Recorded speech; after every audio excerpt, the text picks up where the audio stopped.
1 2 3 1 2 3 Түз эфирге қош келіпсіздер. 1-2 адам киргиче баштабай турайын.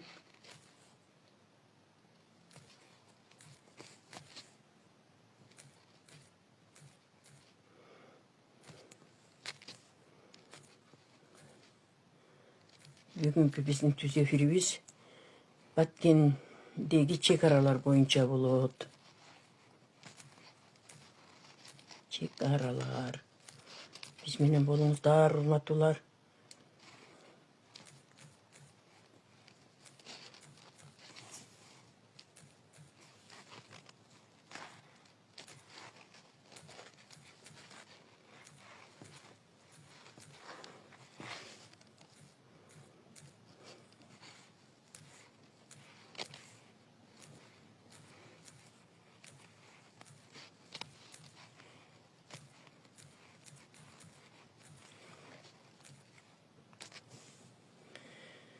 Саламатсыздарбы? Дагы бир рет урматтуу Facebook көрүүчүлөр жана YouTube көрүүчүлөр. Баардыгыбыз эле башыбызды катып, өз жаныбыздан коркуп, мени бүгүн алып барып камап коет, мен айтсам, эртең тигини камап коет деген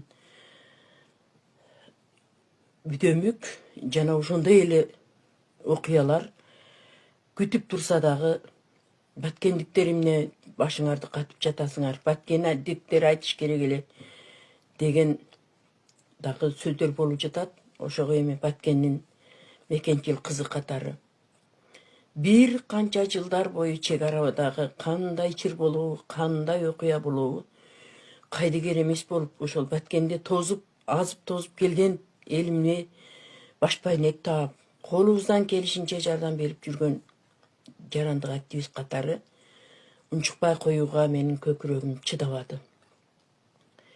Балким туура эместир, туура эмес болобу, туура болобу, ар бир жаран өзүнүн оюн айтууга укуктуу. Биз анткени укуктуу өлкөдөбүз. Сөз эркиндиги бар. Кечеки бүгүн мен чыксам деле болмок, чыкпасам деле болмок. Анткени менин пикирим, элдин пикири, элдин көз жашы эч кимди кызыктырган жок.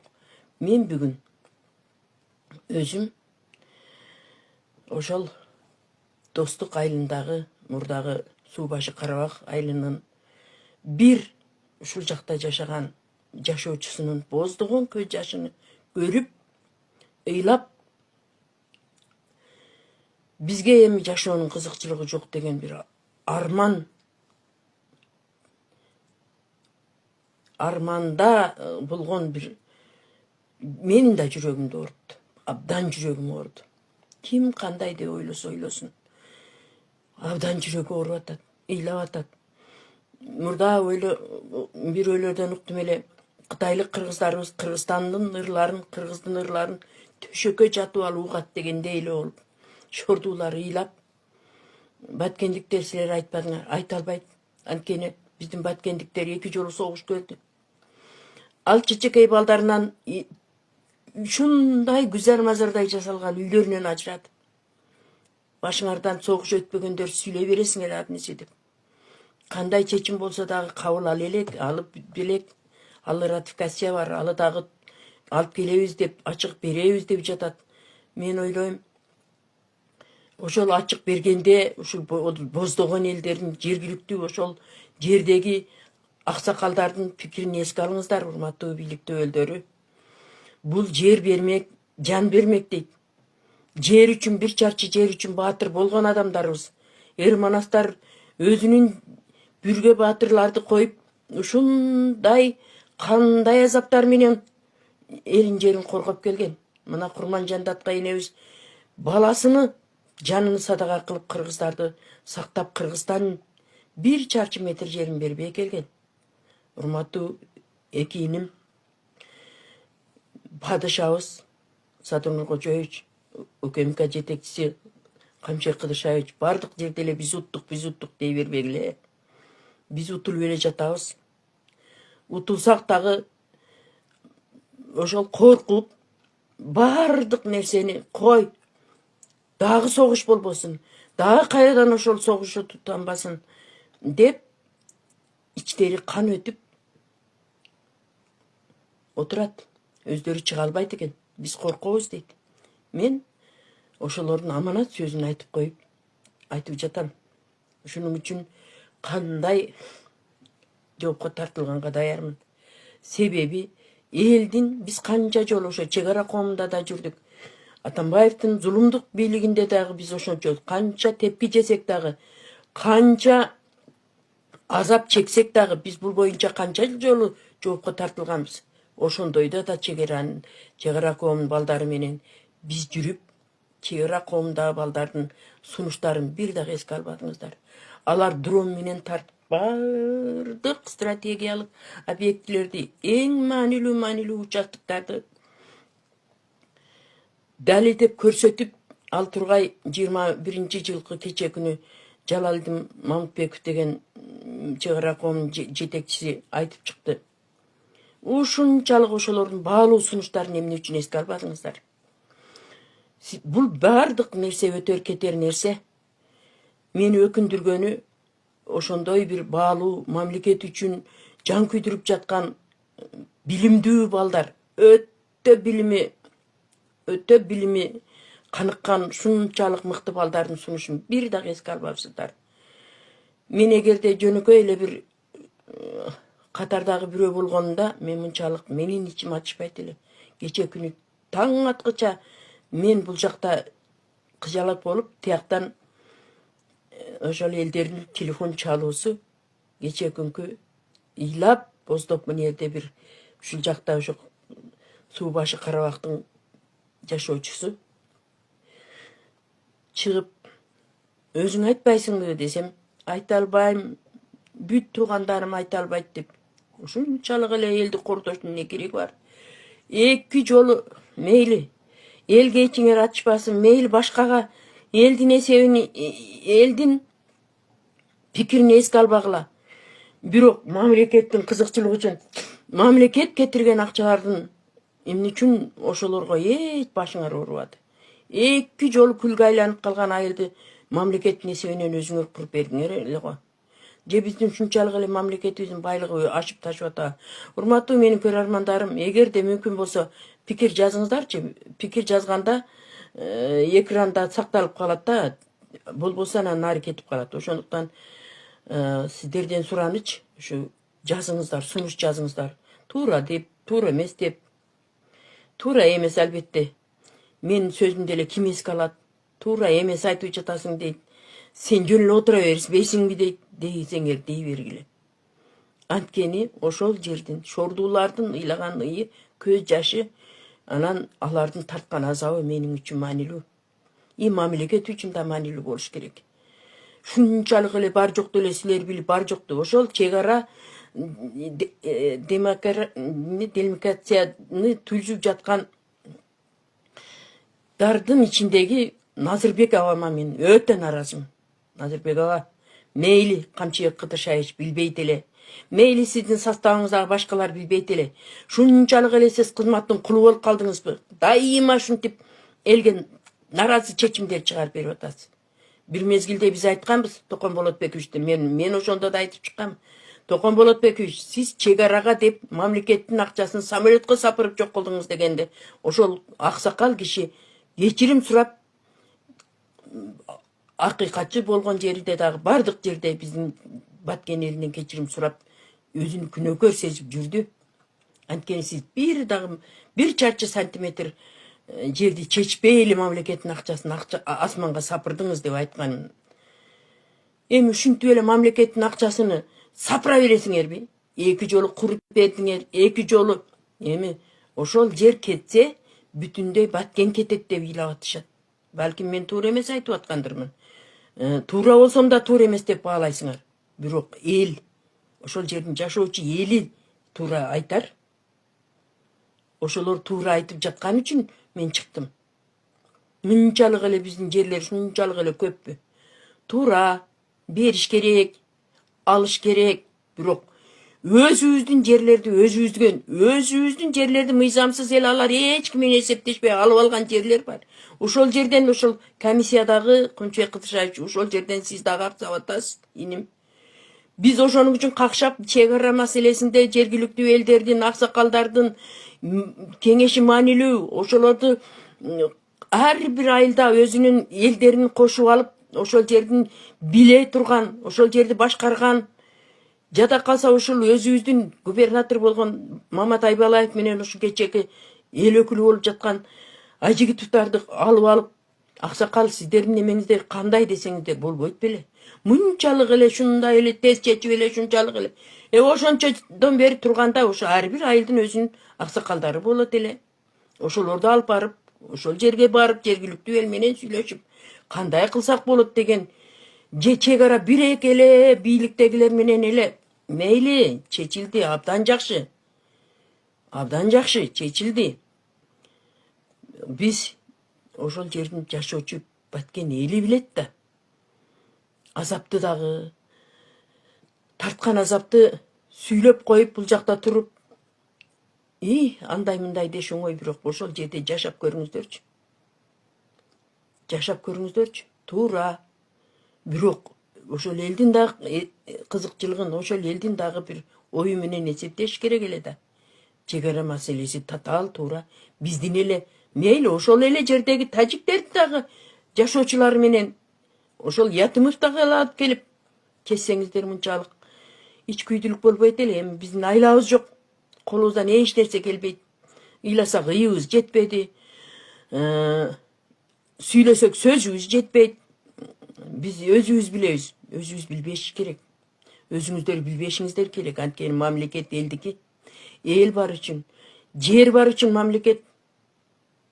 Урматтуу Кунчбек Кыдыршаевич, бир эле адам, бир 4-5 адам чечкен чечим бул туура эмес чечим. Айрыкча чек ара маселесинде. Мен депутат, Лейлеп Баткен депутаттарга дагы өтө нааразы болдум. 100 метр үчүн сүйлөсүңөр. 100 метр, ошол 100 метр азыр бизге келди деген жер биздики эле.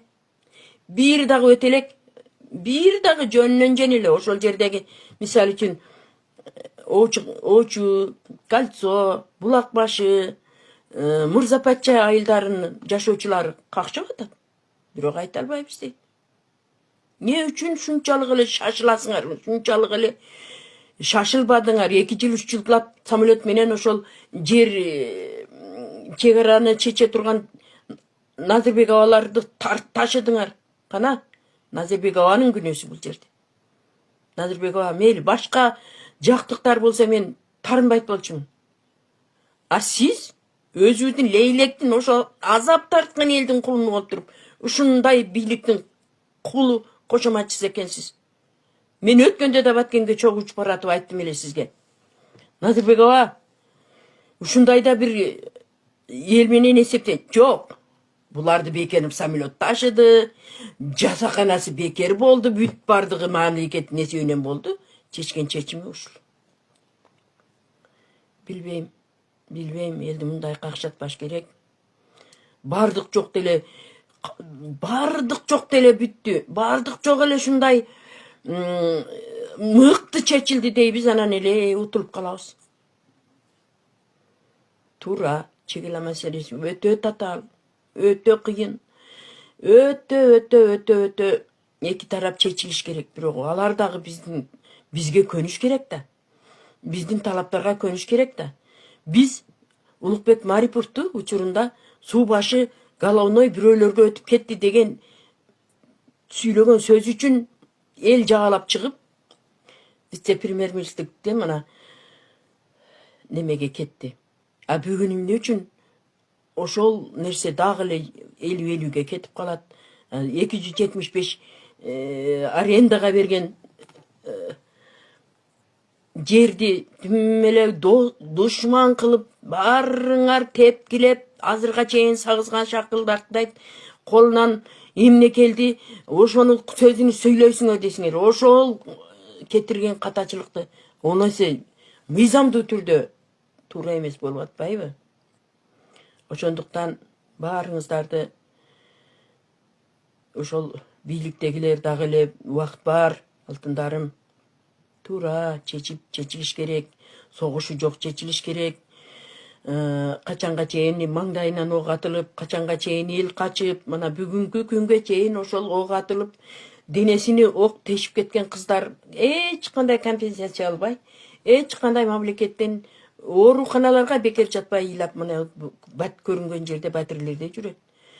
Көрүнгөн жерде майыптарынын, кыздарын, майып балдарыны арраң алып келип 30 миң, 40 миңден ижара акысын төлөп жүрөт.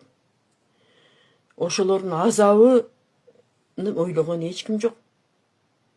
Эч ким кандайсыңар деген жок. Туура видео салып бердиңер, бардыгыга сөзүм жок, бардыгыга макул дейм.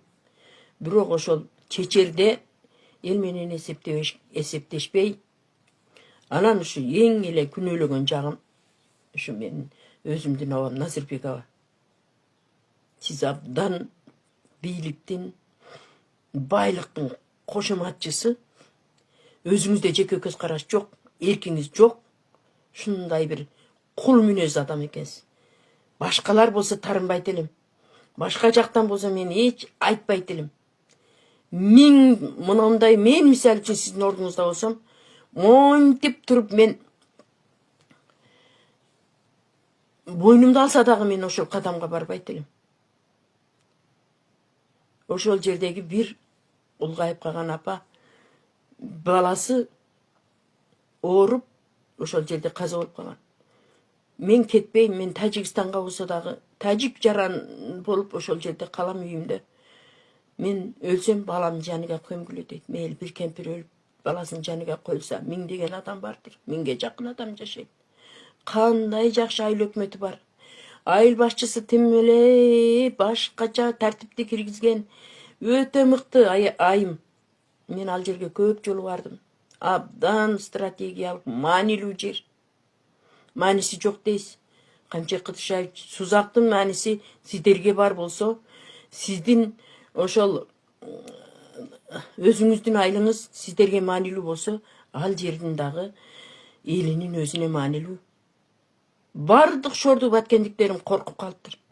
Анткени согушту башынан өткөргөн, тынч жашайлы дейсиздер. Туура, тынч жашайбыз. Мейли, биз ошол тажиктер менен өмүр бою бирге жашаган, бүгүн тынч жашайт, 10 жыл тынч жашайт, 10 жылдан кийин кайта эле алар Рахмонова кетет, башкасы кетет, алар баштайт. Алардын эли көп, жери аз, суусу жок. Биз менен эмне үчүн согушат дайыма? Суу жок үчүн согушат, суу талаш, жер талаш. Неге ошол нерселерди эске албайсыздар? Урматтуулар. Туура, согушу жок, жакшы чечилди дейсиздер. Согушу жок, жакшы чечилди дейсиздер. Ошо согушту эмне үчүн кайра чыгарды? Эмне үчүн? Мурдатан бери эле согуштар ошо суу талаштан, жер талаштан чыгып келаткан. Туура, бир жерди берет экенсиздер, экинчи жерди, бирок бергенде эл менен эсептешип, жашоочулар менен эсептешип берсеңер эч ким каршылыгы жок. Мен деле азыр каршылык кылсам деле колумдан эч нерсе келбейт. Бирок мен коркоюн, баткендиктерим корксун, согуш көргөндөр, булар корксун, бияктагы Назырбекке окшогон кызматтын кулдары корксун. Анан ким айтат? Жашым 70ге барып калды.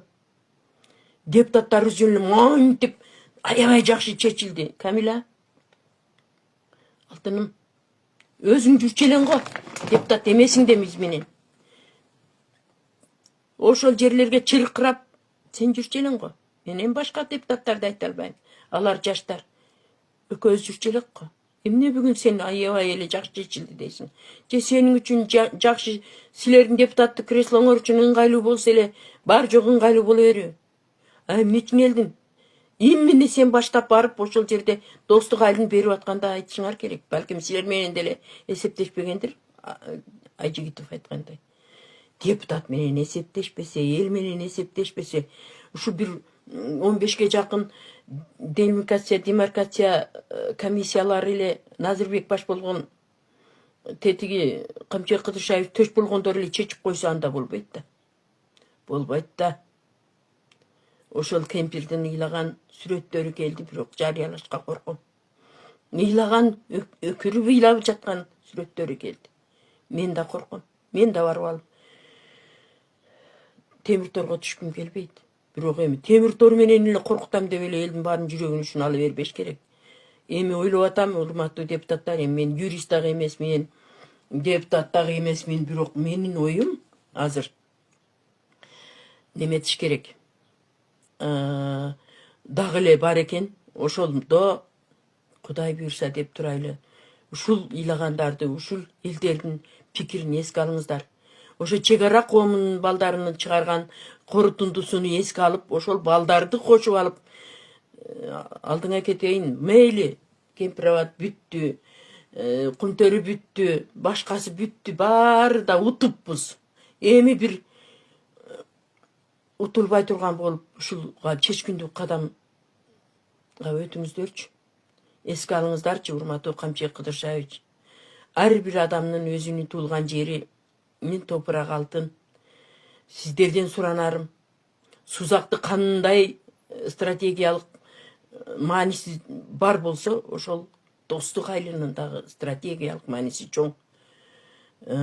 Биздин Баткенде жер аз, эл көп. Бул жакты келип басып алдыңар, бул жакты барыңар ээлеп алдыңар. Баткенде андан көп эл бар. Лейлек Баткенге эл батпай жатат. Аларга үй салганга, жер салганга, ошо чегаралардын четине жерлерди берип, ошол Достук айылыны жиш судаларды берип, мамлекеттен ушундай жакшы шарттарды түзүп, жумуш орундарды түзүңөр. Чет өлкөлөрдө күнүгө 200 груз 200 келбей, ушул өзүбүздүн элибизде өмүрлөрү сакталып, анан жөн эле Төө Ашууда элдер күнүгө өлбөдү дегенде канча элдер кырылып калып атат. Ушул жактарга келип темселебей, ошол жерде ишин оокатын кылат эле го. Ошондуктан бул кадамдан кайтыңыздар. Эгерде мыйзам жол берсе, кайрадан чечимди кайрадан карасаңыздар, депутаттар, эске алыңыздар. Ошол чек ара коомунун балдарынын видеолору бар, түзүп койгон, бардык кантип чечүүнүн механизми бар балдар, өтө мыкты балдар. Булар өздөрү ошо чек ара жагында окуп, билим алган балдар. Ушунчалык билимдүү балдардын пикирин эске алыңыздар. Мына дагы деп немеге жайлады, жайгаштырды. Ошолор өткөргөн төгүрөк столдо мен да катышканмын. Бүт баары бар. Биз алар менен көп жылдар бою бирге иш алып барып жүрөбүз.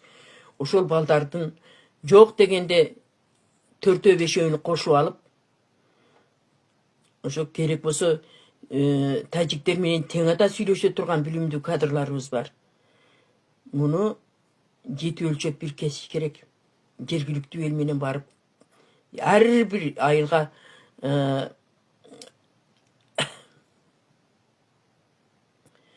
Байтал чуркап байге албайт. Туура айтасыз, Турсунбек Нусупов. Тынч эле болойлук. Илайым, тынч болоюк.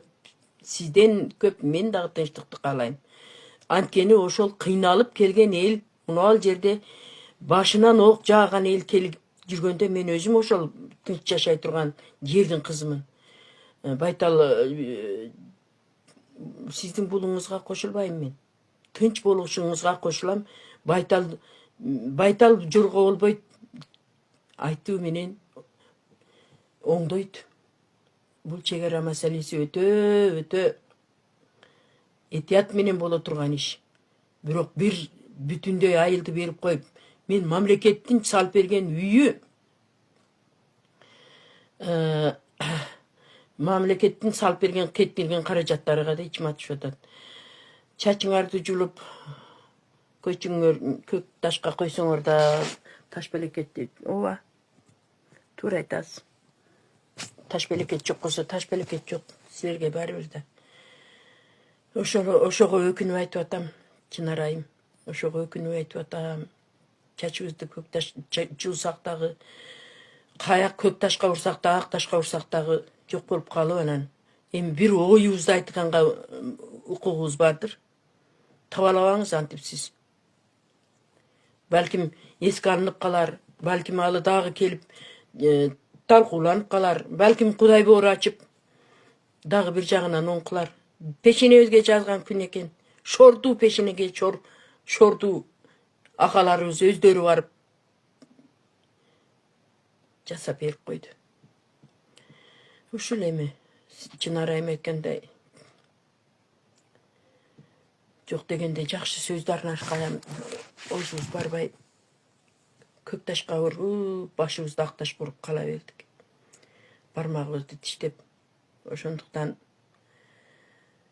билбейм, эгерде шанс болсо ошо чек ара коомундагы балдардыкын эске алыңыздар дагы.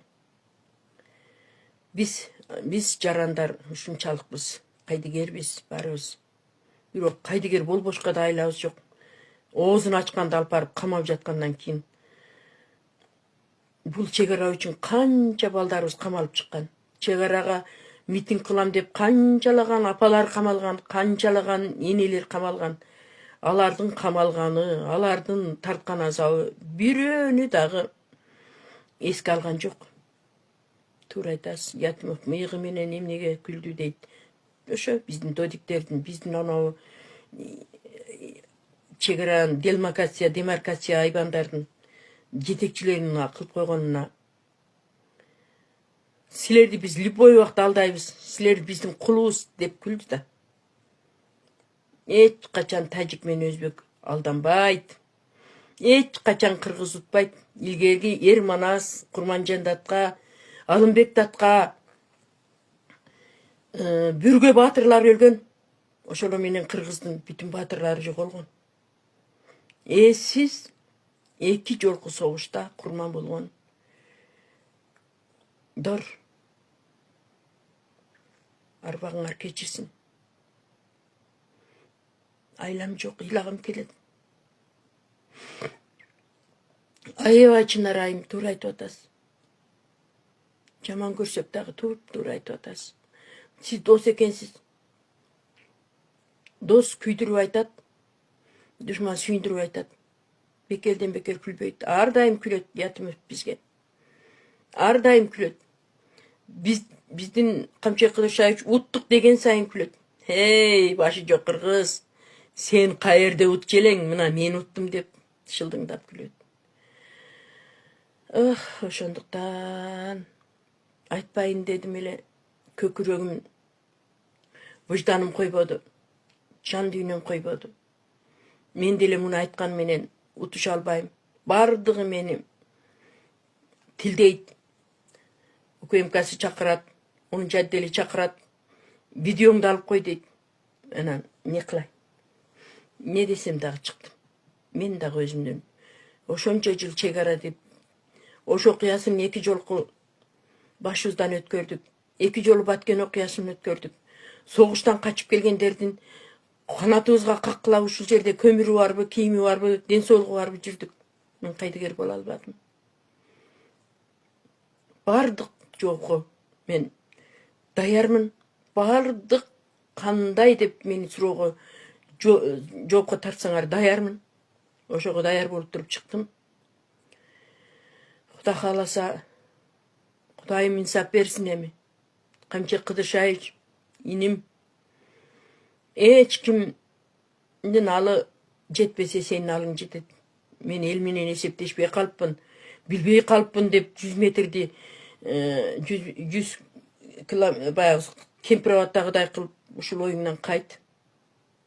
Мен билбей калыпмын, эл менен эсептешпеппин, кечиресиз деп бир жолу кайтчы. Бир жолу кайтып ошол достук айланы стратегиялык мааниси жок дебей, ошол стратегияны эң маанилүү тескерисинче ошол жерге жыштап баткендиктерге суда берип, элге ошол жака шарт түзсөңөр өтө мааниси терең. Ошол жер чек ара.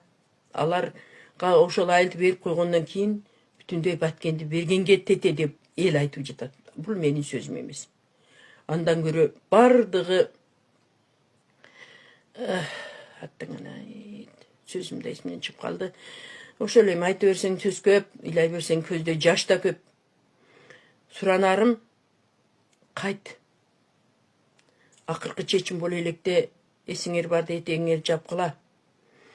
Башка жерлерден берсеңер дагы ошо эл жашаган, өзүнүн мамлекеттин акчасына 2 жолу курулган достук айрыны алып калуу аракетинде болгула. Саламатта болуңуздар. Ой пикириңиздерге рахмат. Эл экенбиз, айтат экенбиз. Мен эми баягы чек ара мен болгону мугалиммин. Мен болгону мекенчилмин. Өзүмдүн алыма, деңгээлиме жараша пикиримди айттым. Пикириңиздер болсо жазып калтырыңыздар. Эгерде мүмкүн болсо, ошо дагы бир ирет барыңыздарга кайрыларым. Ушул нерсе артка кайта турган болсо кайтып, кайрадан оңдой турган жерин оңдоп, анан ратификацияга бериңиздер. Саламатта болуңуздар.